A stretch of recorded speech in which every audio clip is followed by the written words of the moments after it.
Okay so viewers, सफ़र जारी है स्कर्दू से हुंजा के लिए। और अब हम रकापोशी पहुंचने वाले हैं। रकापोशी नगर के करीब जाके आती है, एरिया का नाम नगर है। और तकरीबन 3 घंटे 3 घंटे 30 मिनट प्लस की ड्राइव अगर आप कर रहे हों तो फिर जाके आप यहाँ पहुंच जाते हैं। हमने रास्ते में कोई भी स्टॉप नहीं लिया था। ड्राइवर ने पूछा था कि गिलगित शहर में रुकना है या इसके बाहर बाहर से गुज़रना है। तो अब आप देखेंगे कुछ ही देर तक गिलगित हम पहुंचने वाले हैं। और जैसा कि मैं पहले भी कह रहा था कि जैसे ही आप गिलगित के करीब पहुंचते हैं 15-20 किलोमीटर पहले से ही ये जिस तरह का आप सिलसिला अभी देख रहे हैं, इस तरह की सराउंडिंग्स में land and road comparatively plain आना शुरू हो जाती है। और जब आप गिलगित से वापस करदू की तरफ जाते हैं तो वो फिर रोड थोड़ी सी मतलब कहीं से आपको अपवर्ड्स या चढ़ाई चढ़नी पड़ेगी, कहीं से आपको उतरना पड़ेगा। इस तरह का सिलसिला है। यही हाल जब आप हुंजा के करीब जाएंगे, वहाँ पे भी रोड राइट लेफ़्ट ऊपर नीचे होती जाएगी। और कार में भी अच्छा सफ़र किया जा सकता है। अगर आपके पास सेडान है, फैमिली ऑफ 4 और 5 members easily can travel in it. Roads का कोई इतना मसला नहीं है कि आपको 4x4 गाड़ी ही चाहिए। लेकिन अगर आपने बीच में ऑफ रोडिंग करनी है या इस तरह के स्पॉट्स या पॉइंट्स देखने हैं जहाँ आपको रोड से उतरना पड़ेगा, जैसे हम शिगर फोर्ट के लिए जब हम फर्स्ट डे गए थे तो स्कर्दू से शिगर फोर्ट, खपलू वाली साइड पे जब आप जाते हो तो शिगर फोर्ट आता है। स्कर्दू से तकरीबन 2 घंटे की ड्राइव पर है शिगर, और वहाँ पे एक शिगर फोर्ट है।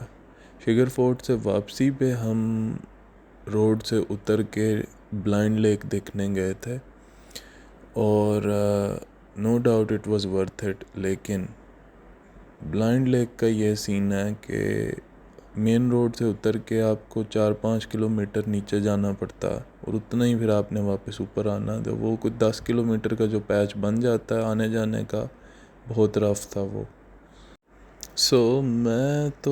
मेरा जो एक्सपीरियंस रहा है, मैं प्रेफर करूँगा कि रैदर देन आप अपनी गाड़ी में जाओ, अगर आप फैमिली के साथ हो तो अच्छी कंपनीज मौजूद हैं जो कि टूर प्लान करती हैं। उनके साथ आपको ऑलरेडी बुकिंग करके वहाँ जाना चाहिए। उससे सबसे बड़ा फ़ायदा ये होगा कि अगर आपको कोई भी अनसर्टेनिटी फेस करनी पड़ती है रोड पे, तो विदिन 30-40 मिनट्स वो दूसरी गाड़ी में आपको शिफ्ट कर देंगे। अगर आप अपनी गाड़ी लेकर जाते हो तो फिर आपको यही फ़िक्र रहती है कि हम गाड़ी संभालें या जो नज़ारे हैं वो एंजॉय करें। और अब आप राइट साइड पे देख सकते हो कि वो टिप ऑफ द माउंटेन नज़र आने लग गई है। ये वो ग्लेशियर्स हैं, जैसे जैसे हम पास जाते जाएंगे हुंजा के, ये काफ़ी करीब दिखाई देंगे, और चाइना बॉर्डर के तो ये बिल्कुल करीब आ जाते हैं। एक और चीज़ आप नोटिस करेंगे कि जैसे जैसे हम गिलगित के करीब आ रहे हैं आपको 4-5 फ्लोर की बिल्डिंग्स नज़र आने लग गई हैं। डेवलपमेंट ज़्यादा है। अब इस मकाम से गिलगित 11 किलोमीटर है और हुंजा 92 किलोमीटर। इस इलाके में सारे बल्तिस्तान में अब ये आप बादल देख रहे हैं, यही जब आप पंजाब में देखते हैं तो ये डिफरेंट दिखते हैं। डिफरेंट कैसे?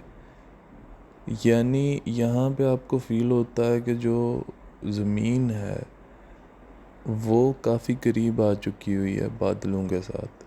यहाँ पंजाब में तो हमें जब हम इनके तरफ नज़र दौड़ाते हैं तो काफ़ी दूर नज़र आते हैं, लेकिन यहाँ पे इतनी कोई डिस्टेंस हमें फ़ील नहीं होती, इसलिए कि हम भी अब सी लेवल के काफ़ी ऊपर हैं। इस वक्त जो आप वीडियो में देख रहे हैं, we can call it's a roof of the world. So far Skardu Gilgit Hunza one of my best tour है अब तक का। एक तो यहाँ का व्यू बहुत अच्छा, वेदर बहुत अच्छा, सेकेंडली लोग बहुत अच्छे हैं। रिस्पेक्टिंग हैं, कदर करने वाले हैं। ऐसे नहीं है कि आप वहाँ चले गए हैं और वो आपको दोनों हाथों से लूटेंगे, ऐसा मैंने बिल्कुल नोटिस नहीं किया। दूसरा, मैंने मोस्टली जनरली मर्दों की आंखों में हया वहाँ पे देखी है। और ये हम अब गिलगित एंटर हो रहे हैं। हम सिटी में जाने के बजाय बाहर से इसको बाईपास करते हुए अपना सफ़र कंटिन्यू करेंगे। और वो बिल्कुल सामने देखें तो 12 से कैसा व्यू आया है आपको नज़र आ रहा होगा। सारी स्नो फॉलिंग, टिप है एक माउंटेन की। और व्यूवर्स, हम लोग अभी पहुंचे हैं नगर, और नगर में रका पोशी के पास। फुंजा यहाँ से ऑलमोस्ट 1.5 घंटे की मज़ीद ड्राइव है। तो स्कर्दू से जब हम निकले हैं ऑलमोस्ट 3.5 घंटे हो चुके हैं। 3 घंटे 40 मिनट तक हम लोग यहाँ पहुँचे हैं। अब पहला स्टॉप हमने अभी लिया है जब से हम निकले थे। यहाँ अब रिफ़्रेश करेंगे, we are going to eat and after that we will continue the journey. लेकिन Rakaposhi view point, it's actually a famous mountain, और you can call it a Rakaposhi glacier. अभी आपको दिखाता भी हूँ उसका व्यू। और हम पाकिस्तानियों को तो इसकी ज़्यादा कदर नहीं है, लेकिन फॉरेन टूरिस्ट्स और फॉरेनर्स में इट्स अ बिग डील। उधर उस साइड पे जी जी उधर उधर।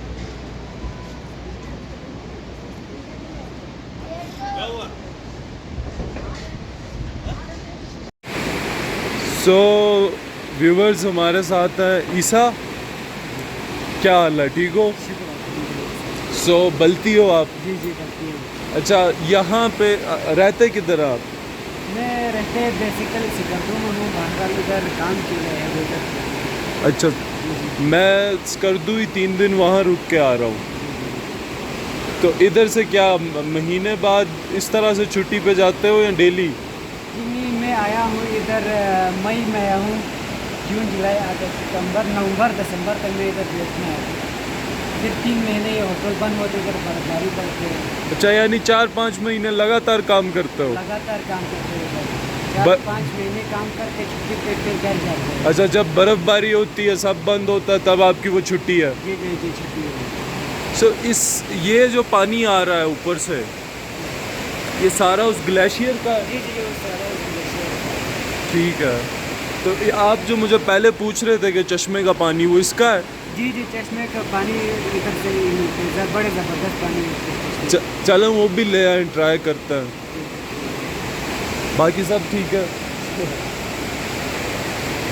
ओके, सो व्यूवर्स, इम्पॉर्टेंट चीज़ मैं मेंशन कर दूं, चेक करें। ज़मीन पे ये जन्नत से कम नहीं है। वो ऊपर रकापोशी है। जब हम स्कर्दू से इस साइड पे आ रहे थे तो इसकी टिप नज़र आती थी सिर्फ। अभी तो वो क्लाउड ने कवर कर दी है। और वहाँ से अगर देखें ना तो ये सारा ग्लेशियर मेल्ट डाउन होके ये नीचे आ रहा है। It's just lovely.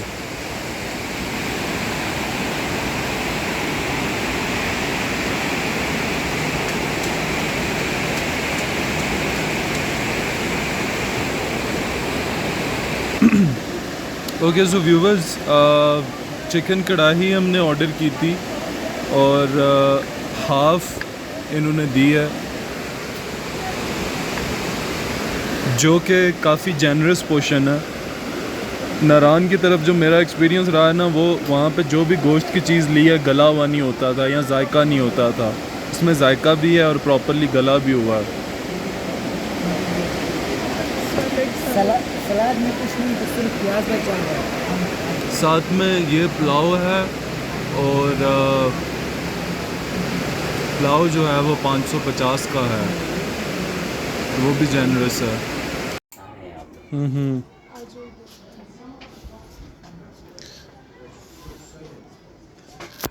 So viewers, check करें जो लोग किस तरह इनके घर अभी भी